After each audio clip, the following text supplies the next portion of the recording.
অথবা ধর্মীয় এই জায়গাগুলো থেকে আমরা যা কিছু শুনি, আমরা কোনো না কোনো একটা আমল অথবা কোনো না কোনো একটা কথা বা একটা দিক নির্দেশনা যদি আমাদের বাস্তব জীবনে সেটা প্রয়োগ করতে পারি, তাহলেই এই মাহফিল এবং আমাদের আশা, আমাদের বসা সবকিছু আমি সার্থক মনে করি। আল্লাহ তাআলা আমাদেরকে হুজুরের সেই দিক নির্দেশনাগুলো মেনে বাস্তব জীবনে আমল করা তৌফিক দান করুক। সকলে বলি আমিন। প্রিয় উপস্থিতি, আজকের এই মহতী জলসার যিনি বিশেষ আকর্ষণ, বিশেষ বক্তা, আলহামদুলিল্লাহ তিনি স্টেজে এসে উপস্থিত হয়েছেন। আমরা আপনাদেরকে জানিয়ে রাখি, আজকের মাহফিলের যিনি প্রধান বক্তা সাইদ আহমদ সাহেব কলরবের, তিনি ইনশাআল্লাহ প্রতিমধ্যে আসবেন। তো আমরা বিশেষ বক্তার আলোচনার পূর্বে আমরা একটু বলতে চাই, হুজুর যখন এই রাস্তা থেকে প্যান্ডেল পর্যন্ত আসছে, আমাদেরকে বারবার স্টেজে বলা হয়েছে যে আপনারা কি অনেকে মোটরসাইকেল নিয়ে আসছেন, অনেকে অটো নিয়ে আসছেন, বিভিন্ন গাড়িগুলো রাস্তার মধ্যে আপনারা রেখেছেন। ভাইরা দয়া করে রাস্তাটা যেহেতু একটু সরু, গাড়িগুলো হয় রোডের একটু সাইড করে রাখেন অথবা গাড়িগুলো একটু সরিয়ে ফেলেন। একজন প্রধান বক্তা যিনি আসবেন, ওনার একটা গাড়ি ঢুকবে, এটা যাতে একটু ডিস্টার্ব না হয়, রাস্তাটা যাতে ক্লিয়ার থাকে। আমি সকল যে সমস্ত বাইরে গাড়ি নিয়ে আসছেন ওনাদেরকে তো আহ্বান জানাবো, গাড়িগুলো একটু সেফ মতো রাখেন। এরপরে আজকের মাহফিলে যারা ভলান্টিয়াররা দায়িত্ব পালন করছেন, যে সমস্ত যুবক ভাইদের অক্লান্ত পরিশ্রমের বিনিময়ে এই মাহফিল আজকে হচ্ছে, তারা এই বক্তার সামনের রাস্তার মধ্যে এই সামনে যে সমস্ত ভাইরা দাঁড়িয়ে আছেন, বাইরে একটা দৃষ্টিকোণ, একটু প্যান্ডেলে এসে বসেন, যথেষ্ট পরিমাণ জায়গা রয়েছে, আপনারা একটু চাইপা পিছনের ভাইদেরকে বসার সুযোগ করে দিন। আলহামদুলিল্লাহ, আমরা দেখতে পাচ্ছি যে আজকে এই পূর্ব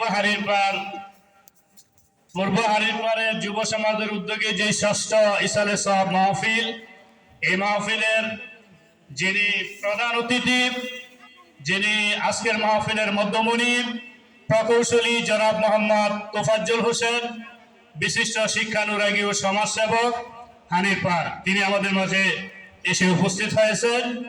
এবং যিনি আজকের মাহফিলের সভাপতিত্বের আসনে আছেন, আপনাদের সুপরিচিত মুখ, যিনি ৬ নং কলাকান্দা ইউনিয়নের সাবেক চেয়ারম্যান জনাব মোহাম্মদ মুসলিউদ্দিন মোল্লা, সাবেক চেয়ারম্যান ৬ নং কলাকান্দা ইউনিয়ন মতলবর্তী চাঁদপুর, তিনিও আলহামদুলিল্লাহ আমাদের মাঝে উপস্থিত আছেন। ওনাদেরকে মাহফিল কমিটির পক্ষ থেকে, আমাদের পক্ষ থেকে আন্তরিক মোবারকবাদ জানাচ্ছি। এ পর্যায়ে আজকের মাহফিলের বিশেষ বক্তা যিনি আছেন, তিনি কোরআন ও হাদিস থেকে আলোচনা নিয়ে আসছেন, আন্তর্জাতিক খ্যাতি সম্পন্ন মুফাসসিরে কোরআন হযরত মাওলানা মাসুম বিল্লাহ ইমদাদী, হযরত মাওলানা মাসুম বিল্লাহ ইমদাদী সাহেব, মুহতামিম মাদ্রাসাতুল আসাদ ইসলামিয়া, ঢাকা। আমি হুজুরের মূল্যবান তাকরীর পেশ করার জন্য বিনীত অনুরোধ জানাচ্ছি। আসসালামু আলাইকুম ওয়া রাহমাতুল্লাহি ওয়া বারাকাতুহু। মনিটর দুইটা চালু করেন, মনিটর দুইটা, স্টেজের মনিটর দুইটা চালু করেন। চালু, আমি আওয়াজ তো ক্লিয়ার আসতেছেন? হ্যাঁ, চালু করেন। হালকা ডিলে দেন, রিভার্ব দেন, হালকা করে, একেবারে না দেওয়ার মতন করে ডিলে দেন, রিভার্ব দেন, হাই কমান। মিক্সচার মেশিন থাকলে হাই কমান, লো বাড়ান। মিক্সচার মেশিন থাকলে হাই কমায়, লো বাড়ায়, রিভার্ব দিয়ে ডিলে দিয়ে ভাস করে দেন, টোটাল আউটপুট বাড়ায় দেন। সবাই ভালো আছেন আপনারা? আলহামদুলিল্লাহ, আল্লাহ আমাকেও ভালো রেখেছেন। যদিও কিছুটা অসুস্থ, তারপরেও আল্লাহ সুস্থ তার নেয়ামত যেন দান করে, দোয়া করেন সবাই।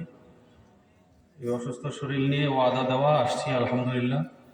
আল্লাহ তাআলা যেন কিছু কথা বলার তৌফিক দান করে, বলেন আমিন। ইন্নাল হামদালিল্লাহ নাহমাদুহু ওয়া নাস্তাঈনুহু ওয়া নাস্তাগফিরুহু ওয়া নু'মিনু বিহি ওয়া নাতাওয়াক্কালু আলাইহি ওয়া নাউযু বিল্লাহি মিন শুরুরি আনফুসিনা ওয়া মিন সাইয়্যাতি আ'মালিনা।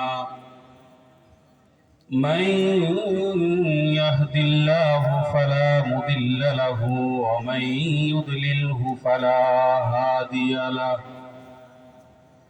ونشهد أن لا إله إلا الله وحده لا شريك له ونشهد أن سيدنا وسندنا وحبيبنا وطبيبنا وأولانا ومولانا محمدا عبده ورسوله الذي أرسله بالحق بشيرا ونذيرا وداعيا إلى الله بإذنه وسراجا وقمرا منيرا أما بعد فأعوذ بالله من الشيطان الرجيم بسم الله الرحمن الرحيم وتوبوا إلى الله جميعا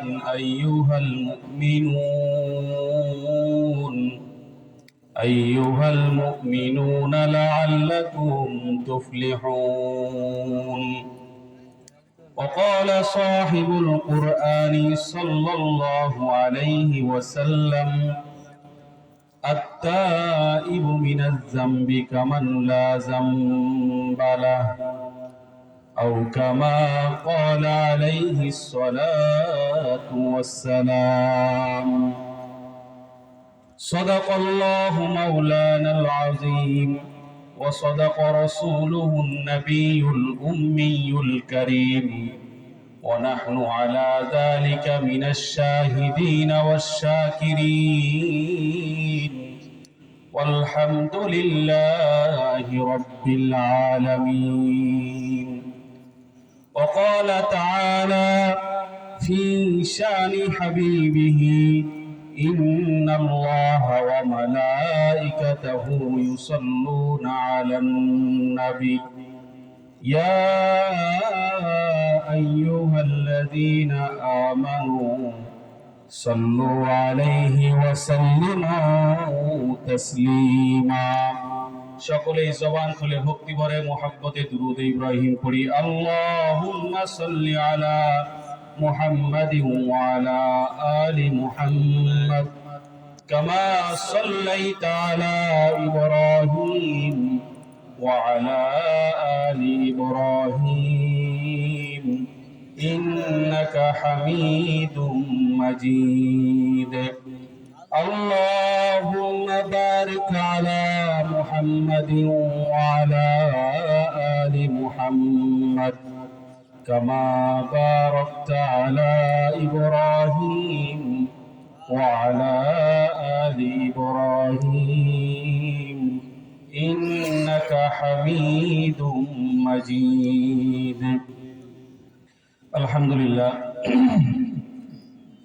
পূর্বহানির পর যুব সমাজের উদ্যোগে আয়োজিত ষষ্ঠ বার্ষিক ওয়াজ ও দোয়ার মাহফিলের আজকের সম্মানিত সদর, সম্মানিত সভাপতি, প্রধান বক্তা, বিশেষ বক্তা সহ মুআজ্জাজ মুকাররম হযরত উলামা একরাম, তলাবা ইজাম, আমার সামনে বসা বিভিন্ন এরিয়া হতে সমবেত দিন প্রিয়, ইসলাম প্রিয় ভাই ও বাবাজিরা, রব্বে কারীমের দরবারে আলিশানে লক্ষ কোটি শুকর ও সুজুদ, যে মহান মালিক আমাকে আপনাকে অত্যন্ত দয়া করে, মায়া করে, মোহাব্বত করে, ভালোবেসে রহমতি বরকতি জান্নাতি সামিয়ানার নিচে বসে দ্বীনের কিছু কথা দ্বীনের নিসবতে শোনার বলার তৌফিক দান করলেন।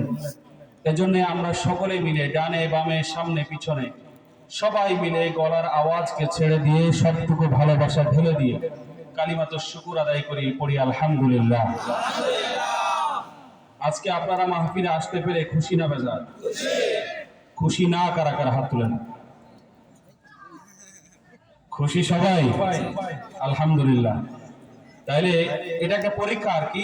বয়ান শোনার ভিতরে জোশের সাথে হুশও রাখা লাগবে। শুধু জোশে জোশে শুনলেই হবে না, একটু হুশ সহকারে শুনতে হবে। পারবো তো ইনশাআল্লাহ? আল্লাহ তৌফিক দান করে, বলেন আমিন। তো আপনারা যারা মাহফিলে এসেছেন সবাই খুশি না বেজার? আপনাদের এই অঞ্চলে খুশি হলে মনে হয় মানুষ কণ্ঠের আওয়াজকে নিচু করে দিয়ে মুখ বাজার করে বসে থাকে নাকি? তাহলে তাহলে কি করে? আমাদের অঞ্চলে, আমি তো কুষ্টিয়াতে, আমার জন্মস্থান কুষ্টিয়াতে, এবং আমার পরবর্তীতে লেখাপড়া বড় হওয়া হচ্ছে ঢাকাতে। ঢাকা এবং কুষ্টিয়ার যে সংস্কৃতি আমি দেখেছি, যদি খুশি হয় তো খুশির প্রকাশটা স্বাভাবিকের তুলনায় একটু জোরে হয়। যেমন আমি আপনাকে যদি একটা উদাহরণ দেই, এই যে শীতের সময়, বেশ কয়েক বছর আগের কথা বলছি, প্রোগ্রাম করে বাসায় যাচ্ছি, যাওয়ার পরে রাত মনে করেন বেজে গেছে 1:30টা। ঘুমের মধ্যে ঘন্টাখানিক হবে আনুমানিক, 2:30টার দিকে হঠাৎ করে লাফ করে ঘুম ভেঙে গেছে। উঠে দেখি কি অবস্থা, কি হলো, এত বড় চিল্লাপাল্লা কেন? তো তাকায় দেখি ওই আমাদের যে বাসায় যাওয়ার যে একটা মোড় আছে, এই মোড়ের মধ্যে প্রজেক্টর লাগায় তখন বিশ্বকাপ চলতেছিল, আর কিছু যুবক ওর পছন্দের প্লেয়ার গোল দিছে আর গোল বলছিল। তাহলে ও যে খেলা দেখার পরে তার পছন্দের প্লেয়ার গোল করার পরে এত জোরে 2-4 জন মানুষ পুরো এলাকা কাঁপাইতে পারে, খুশির বহিঃপ্রকাশ যদি এমন হয়। আপনারা এখানে এতগুলা মানুষ কোরআনের মাহফিলে এসেছেন, প্রত্যেকেই ঈমানদার মুসলমান, ঠিক কিনা জোরে বলেন? তাহলে ওই 2-4 জনের চাইতে আপনার কণ্ঠের আওয়াজ জোরে হবে না আসতে হবে? আমি একটু পরীক্ষা করতে চাই, আজকের এই মাহফিলে যুবক বেশি আছেন নাকি বৃদ্ধরা আছেন? এখন যুবক কারা আর বৃদ্ধ কারা, এটার পার্থক্য হবে কেমনে? যারা বিবাহিত তারা যুবক, তারা হচ্ছে বৃদ্ধ, আর যারা অবিবাহিত তারা হচ্ছে যুবক। অবিবাহিত মিসকিনের দল কারা আছেন হাত তুলেন।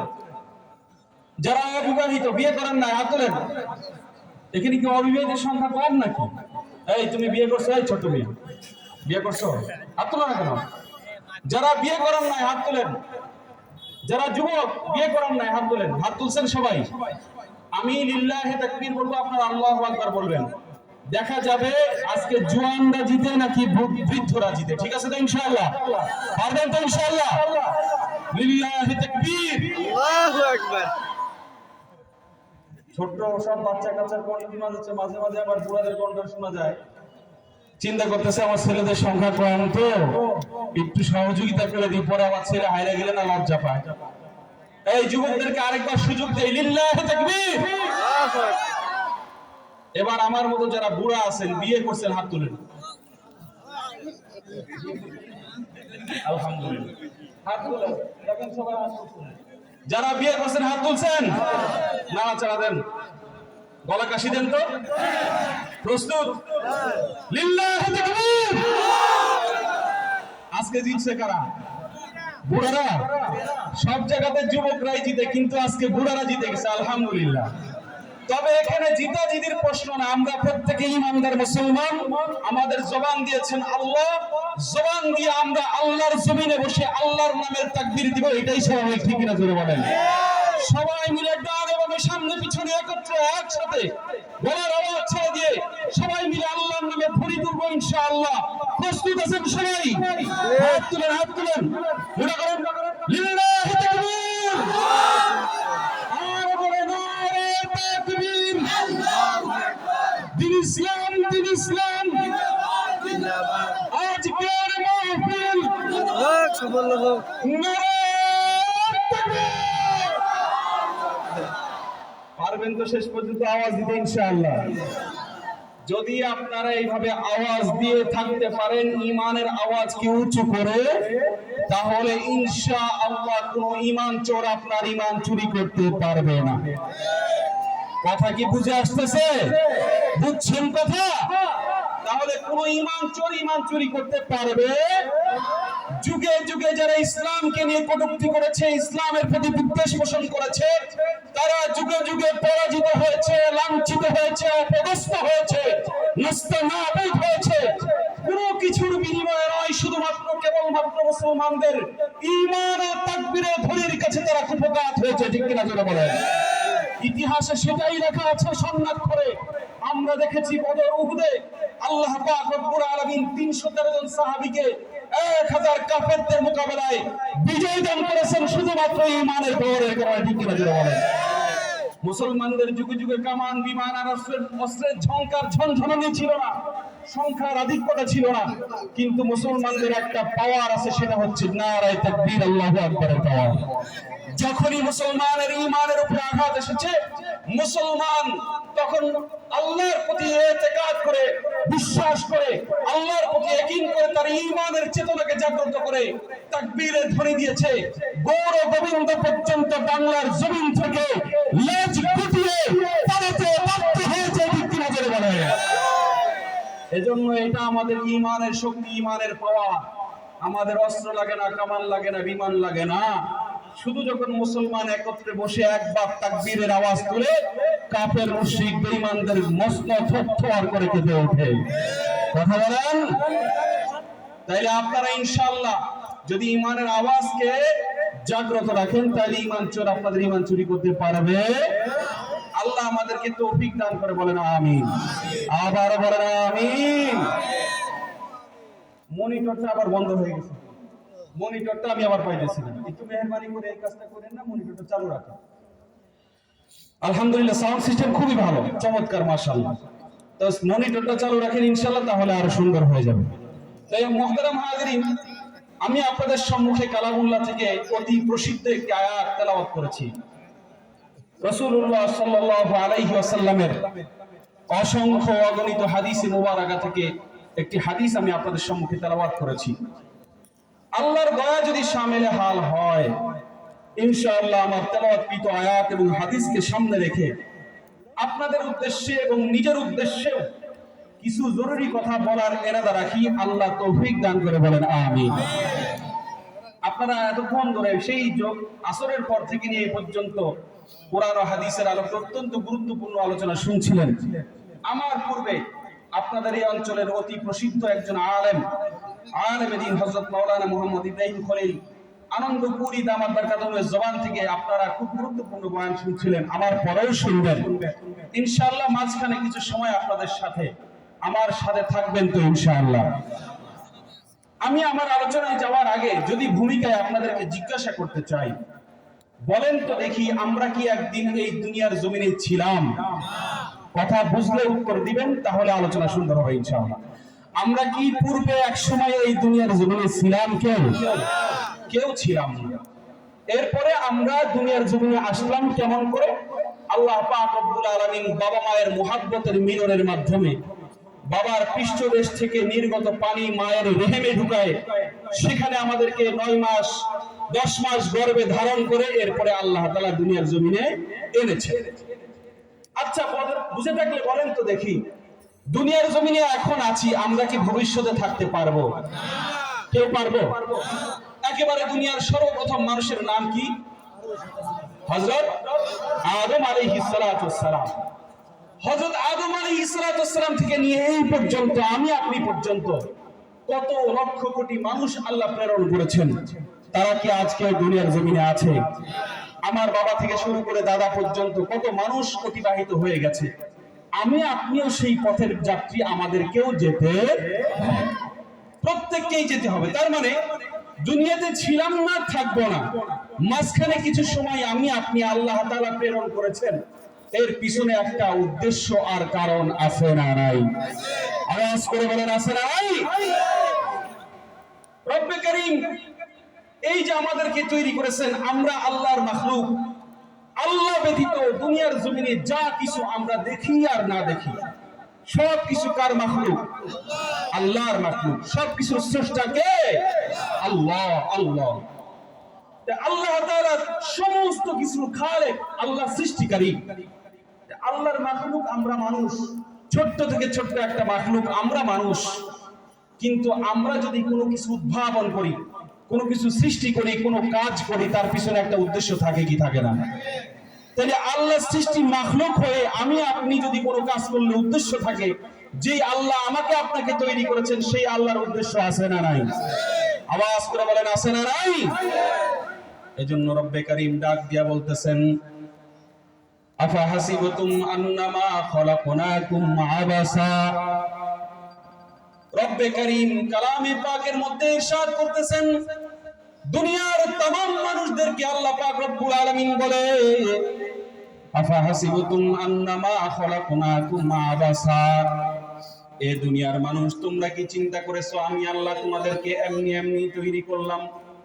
আল্লাহ পাক রব্বুল আলামিন সমস্ত মানুষদেরকে উদ্দেশ্য করে প্রশ্ন করে ডাক দেয়া বলতেছেন, ও দুনিয়ার মানুষ, আমি আল্লাহ তোমাদেরকে কি এমনি এমনি অযথাই তৈরি করলাম? কুরআনের অন্যত্র আয়াতের মধ্যে রব্বে করিম ডাক দিয়া বলেন, মা খালাকতুল জিন্না ওয়াল ইনসা ইল্লা লিয়াবুদুন।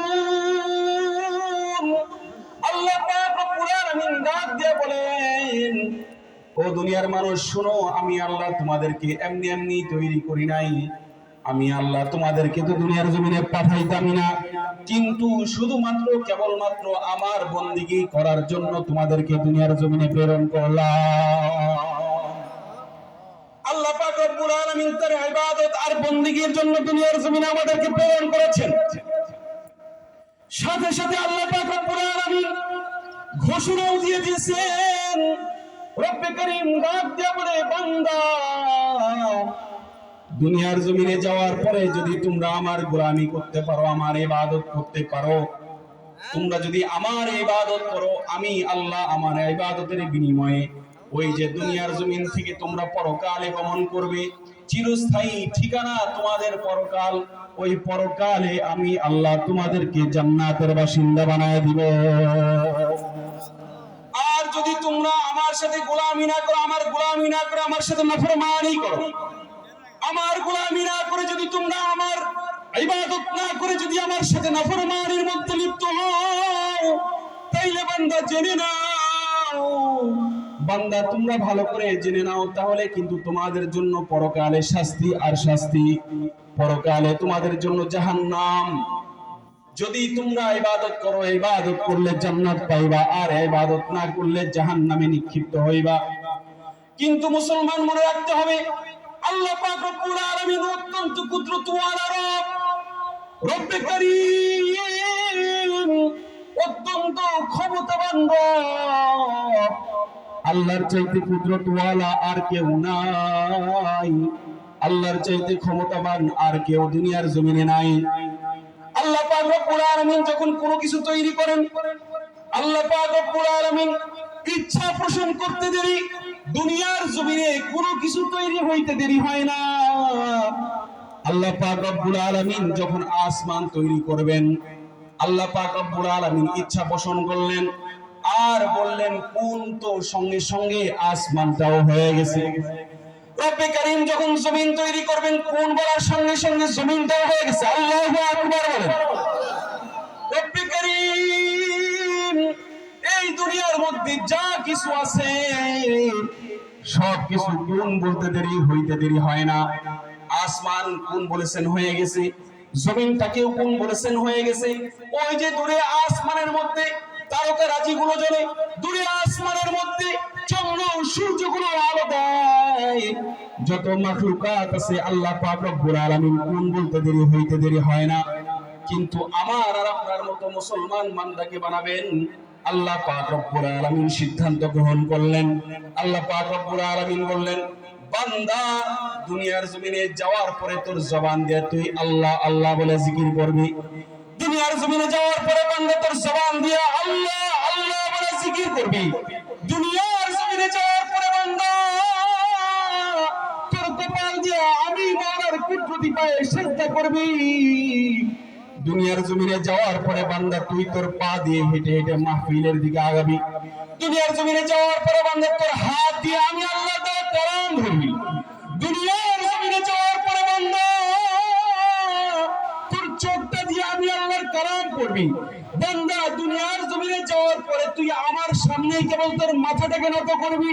যে বান্দা আমার গোলামি করবে, যে বান্দা দুনিয়ার জমিনে যাওয়ার পরে আমার ইবাদত করবে, ওই মায়ার বান্দাগুলোকে আমি আল্লাহ কোন বলবো আর হবে, এটা আমার পছন্দ না। আমার মায়ার বান্দাগুলোকে আমি আল্লাহ আমার কুদরতি হাত দ্বারা বানায় দিব। মুসলমান ভাইরা আমার, আল্লাহ পাক রব্বুল আলামিন আমার আর আপনার মতো বান্দাদেরকে নিজের কুদরতি হাত দ্বারা বানায় দিয়েছেন। আল্লাহু আকবার বলেন। মুহাব্বতের বস্তু মুহাব্বত করে ভালোবাসে। মনে রাখতে হবে মুসলমান, আল্লাহর উলুহিয়ত সাবিত করার জন্য, আল্লাহর রুবুবিয়ত সাবিত করার জন্য আল্লাহ যে আল্লাহ এটা প্রমাণ করার জন্য বাড়তি কোনো মাখলুকের প্রয়োজন ছিল না। কারণ আসমানটা কার নামের জিকির করে বলেন তো দেখি, আওয়াজ করে বলেন কার নামের জিকির করে? জমিনটা কার নামের জিকির করে? গাছপালা কার নামে জিকির করে? সমুদ্রের গভীরে যে মাছ আর জীবজন্তু আছে কার নামে জিকির করে? আসমান আর জমিনের মধ্যে কত হাজার হাজার লক্ষ কোটি ফেরেশতা, সমস্ত ফেরেশতা কার নামে জিকির করে বলেন? আওয়াজ করে বলেন আল্লাহ। আর জোরে বলেন আল্লাহ। আল্লাহ বলে একটু আল্লাহরে ডাক দিন, বলেন আল্লাহ। আল্লাহ বললে বোঝা লাগে কি লাগে না? মুসলমান ভাইরা আমার, সমস্ত কিছু আল্লাহর নামে জিকির করে, আল্লাহর ইবাদত করে, তাইলে আল্লাহ তাআলা কেন ব্যক্তি মানুষকে তৈরি করলেন? খুবই বড় চমৎকার করে বলেন, দর্দ দিল কে ওয়াসিতে, दर्द दिल के वास्ते पैदा किया इंसान को और न तौत के लिए कुछ कम न था कर दिया। दर्द दिल के वास्ते, दर्द दिल के वास्ते पैदा किया इंसान को और न तौत के लिए कुछ कम न था कर दिया। শুধুমাত্র কেবলমাত্র মহব্বত আর ভালোবাসার কারণে, শুধুমাত্র ভালোবাসা আর মহব্বতের কারণে আল্লাহ তাআলা বান্দাকে তৈরি করেছেন। আল্লাহ তো খুব ভালো করেই জানে যে মায়ার বান্দাকে আমি আল্লাহ আমার মহব্বত দিয়ে নিজ পুত্রকে হাত ধরে তৈরি করলাম। এই বান্দা দুনিয়ার জমিনে যাওয়ার পরে শয়তানের ধোঁকায় পড়ে, নফসের ওয়াসওয়াসায় পড়ে গুনাহ করে ফেলবে। আর গুনাহ খাতা নিয়ে যদি বান্দা কবরে আসে তো জাহান্নামে নিক্ষিপ্ত হবে। মায়ার বান্দা আমি আল্লাহ এত মায়া, এত প্রেম, এত ভালোবাসা দিয়ে বানাইলাম, আমার ভালোবাসার বান্দা জাহান্নামে নিক্ষিপ্ত হবে, এটা আমার পছন্দ না। এজন্য আমি আপনাদের সম্মুখে যে আয়াত তেলাওয়াত করেছি, আল্লাহ তাআলা ডাক দিয়া বলেন, বান্দা তোমরা যদি তোমাদের আমলনামা থেকে গুনাহ মোচন করতে চাও তাহলে ভালো করে শুনে নাও, অতুবু ইলাল্লাহি জামিআন আইয়ুহাল মুমিনুনা লাআল্লাকুম তুফলিহুন। রব্বে কারীম ডাক দিয়ে বলে, বান্দা দুনিয়ার জমিনে শয়তান তোমাদেরকে ধোঁকা দিবে, নফস তোমাদেরকে ওয়াসওয়াসা দিবে, শয়তানের ধোঁকায় নফসের ওয়াসওয়াসায় পড়ে তুমি গুনাহ করে ফেলবে। কিন্তু বান্দা তোমার আমলনামায় যদি গুনাহ নিয়ে তুমি কবরে আসো তাহলে তোমার কবরটা কিন্তু জাহান্নামের টুকরা হয়ে যাবে। বান্দারে তুমি জাহান্নামে পড়বা, আমার সহ্য হয় না, এজন্য আমি আল্লাহ তোমারে সিস্টেম দিয়া দিলাম, তোমারে পদ্ধতি দিলাম। বান্দা গুনাহ তোমার যতই বেশি হোক না কেন তুমি পেরেশান হইও না। বান্দা তুমি পেরেশান হইও না, আমি আল্লাহ ঘোষণা করলাম লা তাকনাতু মির রাহমাতিল্লাহ। বান্দা গুনাহ তোর যতই বেশি হোক না কেন, গুনাহ করতে করতে আসমান আর জমিনের ফাঁকা জায়গা বড় বড় যদি তোর গুনাহ হয়ে যায়, ওই যে সমুদ্রের পানি বরাবর যদি তোর গুনাহ হয়ে যায়, বান্দা পেরেশানির কারণ নাই। বান্দা গুনাহ যতই বেশি হোক না কেন তুমি আমার কাছে তওবা করো, তওবার বিনিময়ে আমি আল্লাহ তোমার জিন্দেগীর तमाम গুনাহ খাতাগুলো maaf করে দিব। মুসলমান ভাইরা আমার, বলেন তো দেখি আমরা কম আর বেশি সবাই গুনাহ করি কি করি না? প্রত্যেকের আমলনামার মধ্যে গুনাহ আছে, কম আর বেশি প্রত্যেকের আমলনামার মধ্যে গুনাহ। শুধুমাত্র পয়গম্বররা ব্যতীত এবং সাহাবে আজমাইন ব্যতীত, পরবর্তীতে যারা এসেছে তাবেঈন, তাবেঈন ব্যতীত, তাবেঈন ব্যতীত যত সাধারণ উম্মতরা আছে, সমস্ত উম্মতের আমলনামার মধ্যে কম আর বেশি গুনাহ আছে। প্রত্যেকের আমলনামার মধ্যে গুনাহ আছে। গুনাহ কেউ কম করে অথবা বেশি করে এটাই হইল পার্থক্য, কিন্তু গুনাহ সবারই আছে। আর এই গুনাহ নিয়ে যদি আমি আপনি কবরে যাই তাহলে কিন্তু আমাদেরকে জাহান্নামের আগুনে পড়তে হবে। ও মুসলমান, আমরা একটু চিন্তা করে দেখলাম না, দুনিয়ার সামান্য আগুন আমি আপনি সহ্য করতে পারি না। এই যে মাঝে মাঝে আমাদের চোখের মধ্যে খবর আসে, আমাদের কানের মধ্যে খবর আমরা পাই, বিভিন্ন বিল্ডিং আর ফ্যাক্টরির মধ্যে আগুন, আগুন লেগে মানুষ আগুনে দগ্ধ হয়ে মারা যায়। শুনেন মুসলমান, যখন কোন ঘরের মধ্যে আগুন লাগে আর ওই ঘরের মধ্যে যখন কোনো মানুষ থাকে, তো মানুষ যখন আগুনের মধ্যে দগ্ধ হইতে থাকে তার পরিপূর্ণ শরীরটা পুরার আগেই ওই বান্দা কিন্তু স্টক করেই মারা যায়। কিন্তু জাহান্নামের হালত হবে আপনি আগুনের মধ্যে পড়বেন, কিন্তু আপনার কোনো মৃত্যু হবে না। আপনার ওই জাহান্নামের আগুনের মধ্যে হায়াত থাকবে, আপনি জীবিত থাকবেন। আপনার শরীর একদিক থেকে পুড়তে থাকবে, আপনার শরীরের এক পাশ থেকে পুড়তে থাকবে, আবার আরেক পাশ থেকে নতুন করে চামড়া গজাইতে থাকবে। একটু চিন্তা করে দেখেন, দুনিয়ার সামান্য আগুনের আঁচ আমি আপনি সহ্য করতে পারি না, তাইলে ওই জাহান্নামের ভয়ঙ্কর আগুন কেমনে সহ্য করব? যদি আমি আর আপনি জাহান্নামের আগুন থেকে নাজাত পাইতে চাই, তাহলে আমাদের সবার মিলে একটা কাজ করতে হবে। সেই কাজটার নাম হলো তাওবা। তাওবার বিনিময়ে আল্লাহ তাআলা আমলনামা থেকে গুনাহ মোচন করে। তাওবার বিনিময়ে আল্লাহ তাআলা আমলনামা থেকে গুনাহ ধুয়ে মুছে সাফ করে দেয়। এজন্য পয়গম্বর আরবি হাবিবে কিবরিয়া মুহাম্মদুর রাসূলুল্লাহ সাল্লাল্লাহু আলাইহি ওয়াসাল্লাম হাদিসে পাকের মধ্যে ইরশাদ করে বলেন, আত-তাইবু মিনাজ যামবি কামান লা যামবা লা। কোন পাপী বান্দা যখন তার সমস্ত বিগত পাপ সম্পর্কে আল্লাহর কাছে তওবা করে, আল্লাহ তাআলা ওই বান্দার আমলনামা থেকে গুনাহ খাতা এমন ভাবে মোচন করে যেন বান্দা জিন্দেগিতে কোনোদিন গুনাহ করে নাই। মুসলমানের জন্য আমাদের প্রত্যেকের আমলনামার মধ্যে গুনাহ কম আর বেশি গুনাহ আছেই আছে। আপনি খেয়াল করে দেখেন, কেউ মিথ্যা কথা বলে, কেউ জেনা করে। জেনা বা জেনাহের মধ্যে আরো কত প্রকার আছে। কেউ হাতের জেনা করে, কেউ পায়ের জেনা করে, কেউ চোখের জেনা করে, কেউ ব্রেনের মস্তিষ্কের জেনা করে, কেউ মনের জেনা করে, কেউ অন্যায় অত্যাচার করে, কেউ সুদ খায়, ঘুষ খায়, জেনা করে। কত ধরনের গুনাহ, এটা আমাদের কাছে মামুলি হয়ে গেছে। বিশেষ করে এই যে আমাদের প্রত্যেকের কাছেই একটা ফোন আছে, অ্যান্ড্রয়েড সেট, এটা তো এখন আমাদেরকে গুনাহটাকে স্বাভাবিক করে দিছে।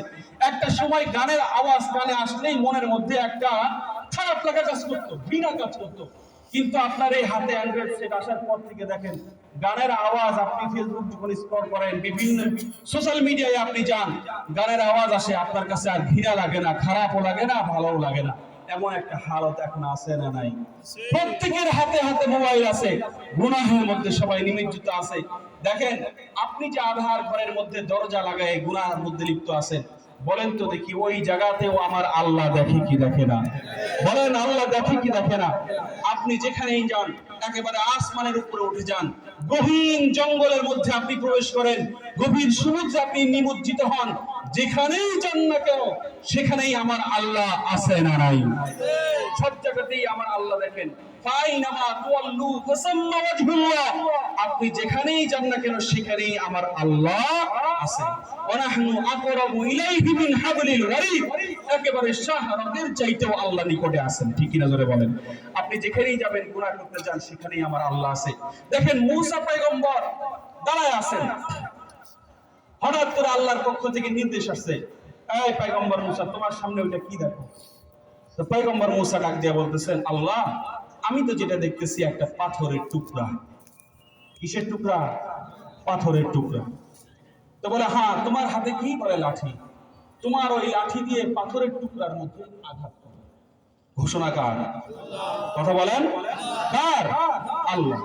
আল্লাহ তাআলা বলতেছেন, তোমার হাতের লাঠি দিয়ে ওই পাথরের টুকরার মধ্যে আঘাত করো। বাস, আর কোনো ইশকাল নাই, কোনো সওয়াল নাই, কোনো প্রশ্ন নাই। যেই আল্লাহর হুকুম, তৎক্ষণাৎ মূসা পয়গম্বর ওই পাথরের মধ্যে ওনার হাতের লাঠি দিয়ে আঘাত করেছেন। আল্লাহু আকবার বলেন। এখন আল্লাহ তাআলা ডাক দিয়ে বলতেছেন, এই মূসা, তুমি কি দেখো বলো তো দেখি। পয়গম্বর মূসা বলতেছেন, আল্লাহ, আমি যখন এই পাথরের মধ্যে আঘাত করলাম, আঘাত করার সঙ্গে সঙ্গে ওই পাথর দুইটা ভাগ হয়ে একটা পাথর বের হয়ে আসছে। আল্লাহু আকবার বলো। আল্লাহ পাক রব্বুল আলামিন আবার বললেন, পয়গম্বর মূসা, তুমি আবার ওই পাথরের মধ্যে আঘাত করো। মূসা পয়গম্বর আবার আঘাত করলেন। আল্লাহ পাক রব্বুল আলামিন ডাক দিয়ে বলতেছেন, পয়গম্বর মূসা, তুমি কি দেখতেছো? আল্লাহ পাক রব্বুল আলামিন ঘোষণা করলেন, পয়গম্বর মূসা, বলো তুমি এখন কি দেখো? মূসা পয়গম্বর ডাক দিয়া বলে, আল্লাহ,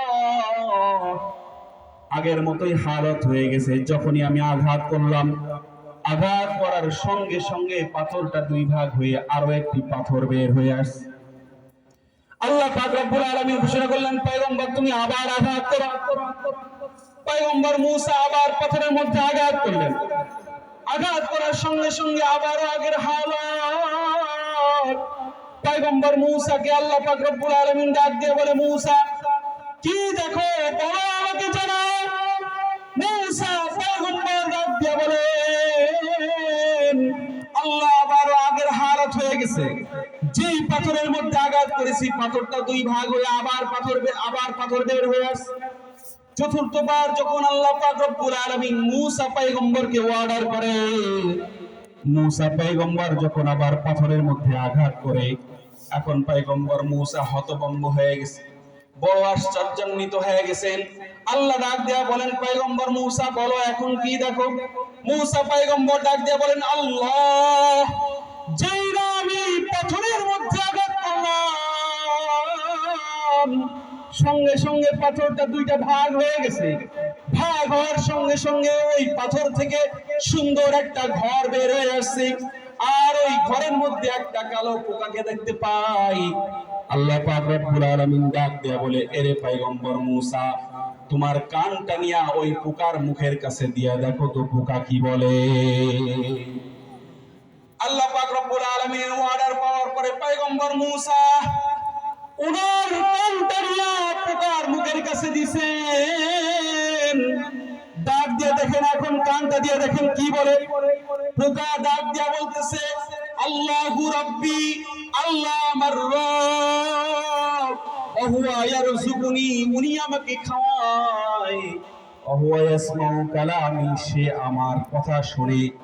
দেখেন একটা পাথর, ওই পাথরের উপরে আঘাত করেছে, সেখান থেকে আরেকটা পাথর, সেখান থেকে আরেকটা পাথর, তার মধ্য থেকে আরেকটা পাথর। চতুর্থবার একটা ঘর বের হয়েছে, আর ঘরের মধ্য থেকে একটা পোকা বের হলো। এমন একটা আবদ্ধ জায়গার মধ্যে থেকে পোকা ডাক দিয়া বলে, আমি আল্লাহর জিকির করি, আল্লাহ আমাকে খাওয়ায়, আল্লাহ আমার রিজিক দাতা, আল্লাহ আমার কথাও শুনে। আল্লাহু আকবার বলেন। এমন একটা আবদ্ধ জায়গার মধ্যে পোকা ডাক দিয়া বলে, আল্লাহ আমার কথা শুনে, আল্লাহ আমাকে এখানে রিজিক পৌঁছায়। তাইলে এমন একটা আবদ্ধ জায়গার মধ্যে যদি সামান্য পোকাকেও আল্লাহ তাআলা নিয়ন্ত্রণ করতে পারে, রিজিক পৌঁছাইতে পারে, তার কথা জিকির আজগার শুনতে পারে, বলেন তো দেখি আমি আপনি যেখানেই যায় গুনাহ করি না কেন আল্লাহ আমাদের দেখে কি দেখে না? আল্লাহ হইলেন সামিউন বাসীর। আমার আল্লাহর একটা বৈশিষ্ট্য গুণ হইল আল্লাহ তাআলা সব দেখে সব শুনে। আল্লাহু আকবার বলেন। আমি আপনি যেখানেই যাই না কেন, যত গহীন অরণ্যেই যাই না কেন, যত গভীর সমুদ্রেই যাই না কেন, যতই লোক চক্ষুর আড়ালেই যাই না কেন, আমি আপনি ভাবতে পারি কেউ দেখে না, আমি এখন গুনাহ করি, কিন্তু কেউ না দেখলেও একজন দেখে, তিনি আমার রব আল্লাহ। ঠিক কিনা? জোরে করে আওয়াজ করে বলেন ঠিক কিনা? জোরে। এজন্য মুসলমান গুনাহ আপনি যেখানেই করেন না কেন আল্লাহ দেখে। কিন্তু মুসলমান আপনি চিন্তা করতে হবে, আপনি যেই হালতের মধ্যে গুনাহ করতেছেন, ওই হালতের মধ্যে যদি আপনার মৃত্যু হয়ে যায় তাহলে তো আপনার জাহান্নাম ছাড়া কোনো উপায় নেই। মনে করেন আপনি মোবাইলের মধ্যে রাত্রেবেলা শোয়ার আগে সুন্দর করে গান বাজনা ছেড়ে কানের মধ্যে হেডফোন দিয়ে আপনি শুয়ে পড়লেন গান শুনতে শুনতে।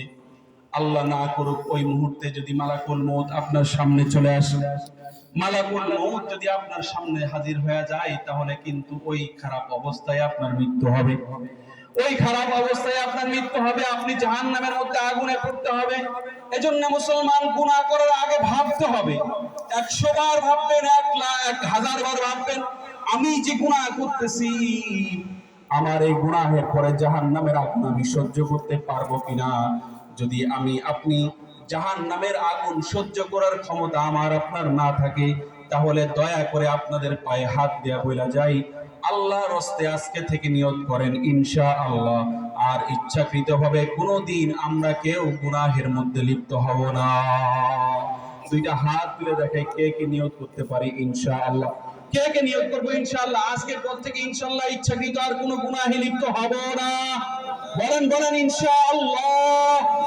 আল্লাহ আমরা তোমার কাছে ওয়াদা করতেছি, ইনশাআল্লাহ আজকের পর থেকে আর কেউ ইচ্ছাকৃতভাবে গুনাহের মধ্যে লিপ্ত হবে না। আল্লাহ তুমি তৌফিক দান করে, বলেন আমিন। আর করে বলেন আমিন। হাত নামান, হাত। আল্লাহ কবুল করুক, সবাই বলেন আমিন। দেখেন, আমি আপনি যে গুনাহ করি, আমরা গুনাহটাকে অনেক মজা মনে করি, কিন্তু গুনার সাজা, গুনার মজাটা হইল ক্ষণস্থায়ী। একটু সময়ের জন্য গুনাহটাকে মজা লাগে, কিন্তু যখন আমি আপনি গুনাহ করে ফেলি তার পরক্ষণেই কিন্তু আমার আপনার মনের মধ্যে খারাপ লাগে। ঠিক কিনা জোরে বলেন? যাহারে কেন এই কাজটা করলাম, না করলেই তো পারতাম। হয় কি হয় না বলেন? প্রত্যেকের মনের মধ্যে, যারা ইমানদার মুমিন মুসলমান, তাদের দিলের মধ্যে এরকম খারাপ লাগবে, এটাই স্বাভাবিক। কারণ মুমিনের কাছে গুনাহটা খারাপ লাগবে আর নেকিটা ভালো লাগবে। যার মধ্যে গুনাহকে গুনাহ মনে হয় না, খারাপ লাগে না, নেকিটা মজা লাগে না, বুঝতে হবে তার ইমানের ব্যাটারির পাওয়ার দুর্বল হয়ে গেছে। ঠিক কিনা জোরে বলেন? আমরা গুনাহ করি, আমরা গুনাহের মধ্যে লিপ্ত হই, কিন্তু চিন্তাই করি না, ফিকিরই করি না যে হায় রে, মালাকুল মউত যদি এখন দাঁড়ায় যায় আমার অবস্থা কি হবে। এজন্য যারা গুনাহ করে ফেলেছি, আমি আপনি, যদি আমরা হিসাব করি, একেবারে বালেগ হওয়ার পর থেকে নিয়ে আজকের দিন পর্যন্ত খাতা কলম নিয়ে বসি, হিসাব করি কত গুনাহ আমি আপনি করলাম। হাজার হাজার হাজার হাজার গুনাহ করে ফেলেছি হিসাব ছাড়া। হিসাব করে শেষ করতে পারবো না, খাতা কলম শেষ হয়ে যাবে, কিন্তু গুনাহের সংখ্যা শেষ হবে না। কিন্তু গুনাহ আমার আপনার যতই বেশি হোক, যতই বেশি হোক না কেন, আমাকে আপনাকে মাফ করার ঘোষণা দিয়েছেন কে? আওয়াজ করে বলেন কে? আল্লাহ ঘোষণা দিয়েছেন। দেখেন, পয়গম্বর মুসা আলাইহিস সালাতু ওয়াস সালামের জামানার মধ্যে হাদিসের ঘটনা শোনাইতেছি, এটা কোনো কিচ্ছা কাহিনী না। রাসূল সাল্লাল্লাহু আলাইহি ওয়াসাল্লাম সাহাবীদেরকে শোনাইছেন, ওখান থেকে আমি আপনাদেরকে শোনাইতেছি। সরাসরি রাসূলের মুখ থেকে নির্গত কথা আপনাদেরকে শোনাইতেছি। মুসা পয়গম্বরের জামানার মধ্যে হঠাৎ করে চতুর্দিকে দুর্ভিক্ষ শুরু হয়ে গেছে। চতুর্দিকে দুর্ভিক্ষ। তৎকালীন সময়ে তো আর এরকম ডিজিটাল পদ্ধতি ছিল না যে কারেন্ট আছে অথবা স্যালো মেশিন আছে, স্টার্ট দিয়ে পানি তুলে তারপর চাষাবাদ করবে। তৎকালীন সময়ের পদ্ধতি ছিল নদী নালা থেকে খাল কেটে পানি নিয়ে আসা, অথবা আসমান থেকে নাজিল কিন্তু পানির উপরে জমি চাষ করা। এছাড়া কোনো নতুন কোনো পদ্ধতি ছিল না। এখন আমরা যেগুলো দেখতে পারি, মেশিন দিয়ে পানি উঠায়, খেতে খেতে পানি যায়। তো হঠাৎ করে আল্লাহ তাআলা আসমান থেকে বৃষ্টি বন্ধ করে দিয়েছেন। যখন আল্লাহ তাআলা আসমান থেকে বৃষ্টি বন্ধ করেছেন, তো সঙ্গে সঙ্গে এরকম কিছুদিন যাওয়ার পরে হঠাৎ করে যখন মানুষরা আর চাষাবাদ করতে পারে না, চাষাবাদ করতে না পারার কারণে সবার ঘরের মধ্যে দুর্ভিক্ষ আরম্ভ হয়ে গেছে। খাবার নাই, খাবার দাবার নাই, পশু পাখিও খাওয়ার মতো ঘাসও নাই, মানুষের খাওয়ার মতো কোনো খাবারও নাই। এরকম একটা হালত চতুর্দিকে চলতেছে। মানুষগুলা দিক বিদিক হয়ে গেছে, পেরেশান হয়ে গেছে। আয় আয়, কি হবে এখন, আমার কি উপায় হবে? সবাই যখন আর কোনো উপায় অন্ত খুঁজে না পায়, যখন আর কোনো কুল কিনারা খুঁজে পায় না, তখন এবার সবাই মিলে যুক্তি করে, চলো আমরা যাই মুসার দরবারে। উনি তো কালিমুল্লাহ, আল্লাহর সাথে কথা বলে আল্লাহর কাছে দোয়া করবে যেন আল্লাহ আমাদের থেকে তার অর্পিত এই গজব আল্লাহ সরায় দেয়। যেই ভাবা সেই কাজ। সবাই মিলে দলবদ্ধভাবে এখন যায় পয়গম্বরের দরবারে হাজির। ডাক দিয়া বলতেছেন, পয়গম্বর মুসা, তাকায় দেখেন আমাদের চতুর্দিকে দুর্ভিক্ষ আরম্ভ হয়ে গেছে। কারোর ঘরের মধ্যে কোনো খাবার নাই, চতুর্দিকে শুধু দুর্ভিক্ষ আর দুর্ভিক্ষ। আমাদের ঘরের বাচ্চাগুলাও পর্যন্ত না খেয়ে আছে, গবাদি পশুগুলাও পর্যন্ত না খেয়ে আছে। এই হালত যদি চলতে থাকে তাহলে সবাই না খেয়ে মারা যাব, কেউ আর বাঁচার কোনো সম্ভাবনা নাই। আপনি তো কালিমুল্লাহ, আল্লাহর সাথে কথা বলেন, দয়া করে আল্লাহর কাছে আমাদের হালতটা জানা দেন। আল্লাহ তাআলা যেন আমাদের উপর থেকে এই গজবটা সরায় নেয়। মুসা পয়গম্বর সবার কথা শুনলেন সুন্দর করে। শোনার পরে ডাক দেয়া বলে, ও আমার উম্মতেরা শোনো, আমি তোমাদের সবার কথা শুনলাম, কিন্তু সবাই তোমরা একটা আমার কথা শুনে নাও, ভালো করে শুনে নাও। আজকে আমি তোমাদেরকে নিয়ে আল্লাহর দরবারে দোয়া করব না, তোমরা সবাই যার যার ঘরের মধ্যে ফিরে যাও। তবে শুনে নাও, অমুক দিন অমুক তারিখের মধ্যে অমুক স্থানে তোমরা সবাই একত্রিত হয়ে যাবে, আমি তোমাদেরকে নিয়ে আল্লাহর দরবারে হাত তুলব, দোয়া করব। সবাই যার যার ঘরের মধ্যে ফিরে গেল। এখন সবাই অপেক্ষা কবে সেই দিন আসে, অপেক্ষার প্রহর গুনতেছেন। সবাই মিলে অপেক্ষার প্রহর গুনতেছেন।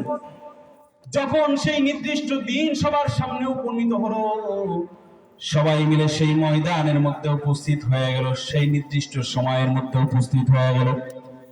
পয়গম্বর মূসাও হাজির হয়ে গেলেন। সবাইকে নিয়ে আল্লাহর দরবারে হাত উত্তোলন করে ডাক দেয়া বলে, আল্লাহ, তাকে দেখেন আমার উম্মতগুলো বড় কষ্টের মধ্যে আছে। আমার উম্মতদের মধ্যে আল্লাহ আপনি দুর্ভিক্ষ দিয়েছেন, কারোর ঘরের মধ্যে কোনো খাবার নাই, সবাই বড় কষ্টের মধ্যে আছে। আল্লাহ, যদি আপনি এই অবস্থা থেকে সবাইকে পরিত্রাণ দান না করেন তাহলে সবাই মারা যাবে, সবাই না খেয়ে মারা যাবে। আল্লাহ দয়া করে আপনি আমাদের সমস্ত গুনাহ খাতা মাফ করে আমাদের প্রতি রাজি খুশি হয়ে যান। আল্লাহ, আপনি আপনার রহমতের বৃষ্টি আমাদের উপরে নাজিল করে দেন। পয়গম্বর মূসা দোয়া করে, কিন্তু আল্লাহ পাক রব্বুল আলামিন কবুল করে না। মুসলমান ভাইরা আমার মনে রাখতে হবে, প্রত্যেকটা পয়গম্বর হলেন মুস্তাজাবুদ দাওয়া। পয়গম্বর দোয়া করতে দেরি, আল্লাহ পাক রব্বুল আলামিন কবুল করতে দেরি করে না। পয়গম্বর হাত তুলতে দেরি, আল্লাহ দোয়া কবুল করতে দেরি করে না। কিন্তু সেই দিন ব্যতিক্রম ঘটনা ঘটে গেল। পয়গম্বর মূসা দোয়া করে, কিন্তু আল্লাহ কবুল করে না। মূসা পয়গম্বর বড় পরেশান হয়ে গেছেন, চিন্তা করতেছেন, হায় হায়, আল্লাহ পাক রব্বুল আলামিন বুঝি আবার আমার উপরে রাগান্বিত হয়ে আছে। পয়গম্বর মূসা পায়চারি করতেছেন, পেরেশানির মধ্যে আছেন। হঠাৎ করে আসমান থেকে গায়বী আওয়াজ ডাক দিয়া বলে, ও মূসা, তোমাদের কাফেলার মধ্যে এমন একজন বান্দা আছে, যে বান্দাটা 40 বছর ধরে নাফরমানির মধ্যে লিপ্ত আছে। 40টা বছর ধরে আমি আল্লাহকে একবারও তার জবান দিয়ে আল্লাহ বলে ডাকে না। 40টা বছর ধরে একবারও আমি আল্লাহর গোলামি করে না, জবান দিয়ে আল্লাহ বলে ডাকে না। আমার দেওয়া নিয়ামত ভক্ষণ করে, আমার দেওয়া নিয়ামত খেয়ে বাঁচে, তাও তার জবান দিয়ে একবারও আল্লাহ বলে ডাকে না। আমি আল্লাহর নিয়ামতের মধ্যে সে আছে, আমি আল্লাহর নিয়ামত খেয়ে সে বেঁচে আছে, কিন্তু তার জবান দিয়ে একবারও আল্লাহ বলে না। মুসলমান, আল্লাহ তাআলা কত নিয়ামত আমাদেরকে দান করেছেন। আল্লাহ পাকের নিয়ামত যদি আমরা গণনা করি, আমরা গুনতেই থাকবো, গুনে শেষ করতে পারবো না। আল্লাহ পাক রব্বুল আলামিন বলেন, কুল্লাউ কানাল বাহরু মিদাদাল লিকালিমাতি রাব্বি, কুল্লাউ কানাল বাহরু মিদাদাল লিকালিমাতি রাব্বি লানাফিদাল বাহরু ক্বাবলা আন তানফাদা কালিমাতু রাব্বি ওয়ালাউ জিনা বিমিসলিহি মাদাদা। ও দুনিয়ার মানুষ, আমি আল্লাহ তোমাদেরকে কত নিয়ামত দান করেছি। তোমাদের আমি আল্লাহ যে নিয়ামত দান করেছি, তোমরা যদি লেখা শুরু করো, দুনিয়ার সমস্ত খাল বিল নদী নালা সাগর আর সমস্ত জলধারার পানিগুলো যদি কালি হয়, আর দুনিয়ার সমস্ত গাছপালা গুলো যদি কলম হয়, আর তোমরা যদি কিয়ামত পর্যন্ত আমি আল্লাহর দেওয়া নিয়ামত লিখতে থাকো, তোমরা লিখতেই থাকবে, তোমাদের হায়াত শেষ হয়ে যাবে, সমুদ্রের পানি শেষ হবে, গাছপালা শেষ হবে, কিয়ামত কায়েম হবে। আমি আল্লাহর দেওয়া নিয়ামত বান্দা তোমরা কখনো লিখে শেষ করতে পারবা না। মুসলমান ভাইরা আমার, আল্লাহ পাক বলতেছেন, ও মূসা, বান্দা আমার নিয়ামত খাওয়াচ্ছে, কিন্তু একবার তার জবান দিয়ে আমি আল্লাহর নামটা পর্যন্ত উচ্চারণ করে না। 40টা বছর ধরে সে আমার সঙ্গে নাফরমানি করে। তার নাফরমানির কারণে আমি আল্লাহ আসমান থেকে বৃষ্টি বন্ধ করে দিয়েছি। শোনো, আমি আল্লাহর ঘোষণা শোনো, যতক্ষণ না পর্যন্ত ওই যে নাফরমান বান্দা তোমাদের কাফেলা থেকে বের না হবে, ততক্ষণ পর্যন্ত আমি আল্লাহ আমার আসমান থেকে রহমতের বৃষ্টি দান করব না। সুতরাং আমি আল্লাহর ঘোষণা, যাও যাও যাও, ওই পাপী বান্দাকে তোমাদের কাফেলা থেকে বের হওয়ার আদেশ করো। মূসা পয়গম্বর বড় রাগ হয়ে গেছে। পয়গম্বর মূসা এমনিতেই একটু তাজাল্লিওয়ালা মানুষ ছিল, রাগ একটু বেশি ছিল। আরে পয়গম্বর মূসা যখন রাগ হইতেন তো ওনার পশম পর্যন্ত শক্ত হয়ে যেত। পয়গম্বর মূসার রাগ এত বেশি ছিল, যখন আল্লাহ তাআলার কথা শুনছেন তো বান্দার কথা হালত শুনে আল্লাহ পয়গম্বর রাগান্বিত হয়ে গেছে। কাফেলার কাছে এসে ডাক দিয়ে বলে, কে আছো? কে আছো খোদাকার? 40 বছর ধরে তুমি আল্লাহর সাথে নাফরমানি করো, একবারও তোমার জবান দিয়ে আমার আল্লাহর নামটা পর্যন্ত উচ্চারণ করো না। আল্লাহ পাক রব্বুল আলামিন তোমার নাফরমানির কারণে আমাদের উপরে রাগান্বিত হয়ে গেছেন, যার কারণে আল্লাহ তাআলা আসমান থেকে রহমতের বৃষ্টি বন্ধ করেছেন। আল্লাহ তাআলা ঘোষণা করেছেন, যতক্ষণ না পর্যন্ত তুমি আমাদের কাফেলা থেকে বের না হবে, আল্লাহ পাক রব্বুল আলামিন ওনার আসমান থেকে রহমতের বৃষ্টি আমাদের উপরে দান করবে না। যে বান্দা পাপী, মুসা পয়গম্বরের ঘোষণা শোনার পরে তার তো দিলের মধ্যে খবর হয়ে গেছে, পাপী বান্দা বুঝতে আর দেরি নাই। হায় রে, এতদিন পর্যন্ত আমি পাপ করলাম, আল্লাহর সাথে নাফরমানি করলাম, কিন্তু কেউ তো জানতো না। আজকে যদি এতগুলা মানুষের সামনে আমার পরিচয় প্রকাশ পাওয়া যায়, এতগুলা মানুষের সামনে যদি আমার হালত প্রকাশ পাওয়া যায়, সমাজের মধ্যে সবাই বড় আমাকে সম্মান করতো, শ্রদ্ধা করতো, সবাই আমাকে বড় সম্মান করতো, কিন্তু আজকে যদি এতগুলা মানুষের সামনে আমার পরিচয় প্রকাশ পায়, সবাই যদি আমার পরিচয় জেনে ফেলে, তাহলে আমার উপরে থুতু নিক্ষেপ করবে, আমার উপরে সি সি করবে। হায় হায়, এতদিন পর্যন্ত নাফরমানি করলাম, আল্লাহ তাআলা আমার পরিচয় গোপন রাখছেন, আজকে বড় মুসিবতের মধ্যে পড়ে গেলাম। পাপী বান্দা মাথাটাকে নিচের দিকে দিয়া, অন্তরটা দিয়া আল্লাহর দিকে মুতাওয়াজ্জিহ হয়ে গেছেন, আর মাথা নিচের দিকে দিয়া মনে মনে বলতেছেন, আল্লাহ আমি 40 বছর ধরে নাফরমানি করেছি সত্য, কিন্তু 40টা বছরের মধ্যে 1 সেকেন্ডের জন্য তো তোমার দেওয়া নেয়ামত তুমি সরায় নাও নাই। আল্লাহ 40 বছরের মধ্যে একবারও তো কারোর কাছে আমার নাফরমানি প্রকাশ করো নাই। আল্লাহ আজকে আমি মুসিবতের মধ্যে পড়ে গেলাম, বিপদের মধ্যে পড়ে গেলাম। আল্লাহ আমি গুনাহ করেছি সত্য, কিন্তু তুমি তো রহমান। আল্লাহ আমার গুনাহ যতই বেশি হোক না কেন, তোমার দয়া তো অনেক বেশি। আল্লাহ আমার গুনাহ যতই বেশি হোক না কেন, তোমার দয়া তো তার চাইতে কোটি কোটি কোটি কোটি গুণে বেশি।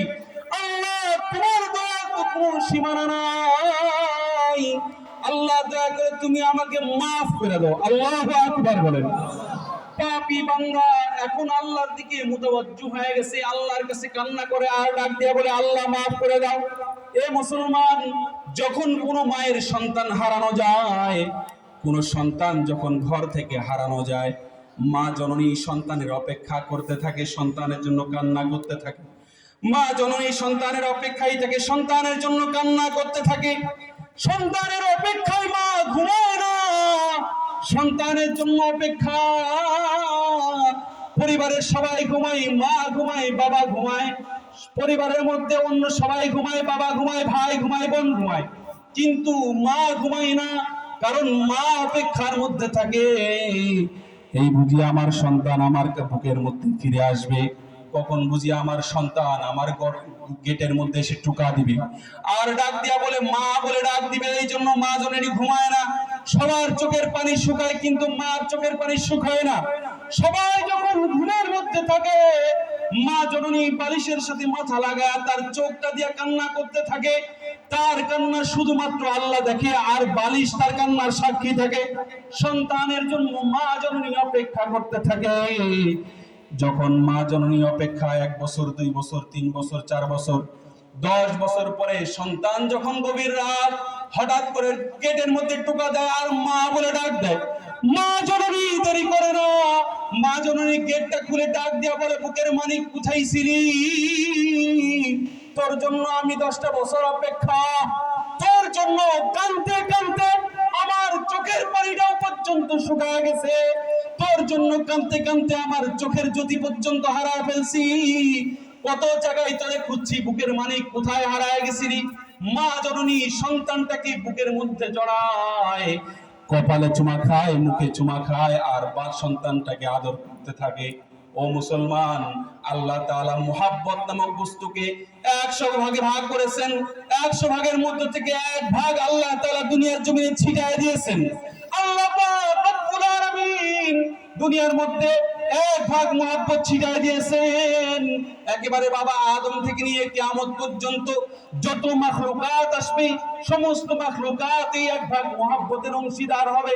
ওই ছিটা ফুটা মহব্বত একজন মা পাওয়ার পরে হারানো সন্তানের প্রতি মার আবেগ আর ভালোবাসা যদি এত হয়, একজন পথ ভোলা বান্দা যখন জীবনের 40-50 বছর অতিক্রম করার পরে সঠিক পথের দিশা পায় আর আল্লাহর কাছে হাত উত্তোলন করে কান্না করে, বলেন তো দেখি, যেই মালিক 99 ভাগ মহব্বত তার দিলের মধ্যে রেখে দিয়েছেন, তার পথ ভোলা বান্দাকে মাফ করার জন্য আল্লাহ 99 ভাগ মহব্বত রেখে দিয়েছেন। ওই পথ ভোলা বান্দা যখন আল্লাহর কাছে চায়, তাইলে আল্লাহর দয়া আর মায়া ওই মায়ের চাইতে কম লাগে না বেশি লাগে? বলেন, বেশি লাগে না কম লাগে? আল্লাহর দয়া যখন ওই বান্দা, ওই যে পাপী বান্দা আল্লাহর কাছে চায়, চোখের পানি বের হইতে দেরি, আল্লাহর রহমতের দরিয়ার মধ্যে ঢেউ উঠতে দেরি হয় না। বান্দা যখন মাথা নিচের দিকে দিয়ে চোখের পানি ছেড়ে আল্লাহর কাছে বলে, আল্লাহ 40 বছর ধরে নাফরমানি করেছি, কিন্তু আমার নাফরমানির কাছে, আমার নাফরমানি তোমার দয়ার কাছে অতি নগণ্য, অতি সীমিত। আল্লাহ দয়া করে আমার নাফরমানি সব মাফ করে দাও। যখন বান্দার চোখের পানি ছেড়ে কান্নে আর আল্লাহর কাছে দোয়া করে, বান্দার চোখের পানি তার চোখ থেকে বের হয়ে গড়ায় পড়ার আগে আল্লাহ তাআলা ওই পাপী বান্দার জিন্দেগীর তামাম গুনাহ খাতা মাফ করে দেয়। মুসলমান ভাইরা আমার, শুধু তাই নয়, ওই পাপী বান্দার তওবা আল্লাহ এমন কবুল করেছেন, সঙ্গে সঙ্গে আসমান থেকে আল্লাহ তাআলা বৃষ্টি দান করে দিয়েছেন। আল্লাহ তাআলা রহমতের বৃষ্টি দান করেছেন। আল্লাহু আকবার বলে। আল্লাহ তাআলা রহমতের বৃষ্টি দান করে দিয়েছেন। এখন পয়গম্বর মূসা আল্লাহকে ডাক দিয়া বলে, আল্লাহ, একটু আগেই তো তুমি বলেছিলা একজন পাপী বান্দা আমাদের মধ্যে আছে, ওই বান্দাটা বের না হওয়া পর্যন্ত তুমি আমাদের উপরে বৃষ্টি দান করবা না। কই আল্লাহ, কেউ তো আমাদের কাফেলার থেকে বের হয় নাই, তাহলে তুমি আবার কেন বৃষ্টি দান করলা? আল্লাহকে ডাক দিয়া বলে পয়গম্বর মূসা, আল্লাহ তাআলা এখন ডাক দিয়া বলতেছেন, ও আমার মূসা, শুনো, যার কারণেই আমি আল্লাহ এতদিন বৃষ্টি বন্ধ করেছিলাম, ওই বান্দার কারণেই আমি আল্লাহ তোমাদের উপরে বৃষ্টি দান করে দিয়েছি। আল্লাহু আকবার। ওই বান্দার কারণেই আমি আল্লাহ তোমাদের উপরে বৃষ্টি দান করে দিলাম। পয়গম্বর মূসা ডাক দিয়া বলে, আল্লাহ, কোন সেই ভাগ্যবান, কোন সেই খুশনসিব বান্দা, একটু দয়া করে আমাদের সামনে পরিচয় করায় দেন। আল্লাহ ডাক দিয়া বলে, ও মূসা, ওই বান্দা যখন পাপ কাজের মধ্যে লিপ্ত ছিল, পাপের মধ্যে লিপ্ত ছিল, তখনই আমি আল্লাহ তার পরিচয় প্রকাশ করি নাই। এখন আমার বান্দা তার পাপ থেকে পুত ও পবিত্র হয়ে আমার রহমতের চাদরে আমি আল্লাহ তারে উঠাই নিছি। সুতরাং আমার বান্দার পরিচয় আমি কারোর সামনে প্রকাশ করব না। আল্লাহর দয়া কম না বেশি? অনেক বেশি। পাপ রাশি আপনার যত হোক না কেন, পেরেশানির কারণ নাই, মাফ করবেন কে? আওয়াজ করে বলেন, কে? মাফ করার মালিক একজন, তিনি একমাত্র আল্লাহ, আর কেউ না। পাপ আপনার যত বেশি হোক না কেন, পেরেশানি করবেন না, হতাশায় ভুগবেন না। যত কিছুই হোক না কেন, আপনি অনেক গুনাহ করেছেন, আপনি জানেন, আল্লাহ জানে, আর কেউ জানে না। শুনেন, পাপের সাক্ষী কাউকে বানাবেন না, একটা কথা মনে রাখবেন। আমরা অনেক সময় একটা গুনাহের কাজ করার পরে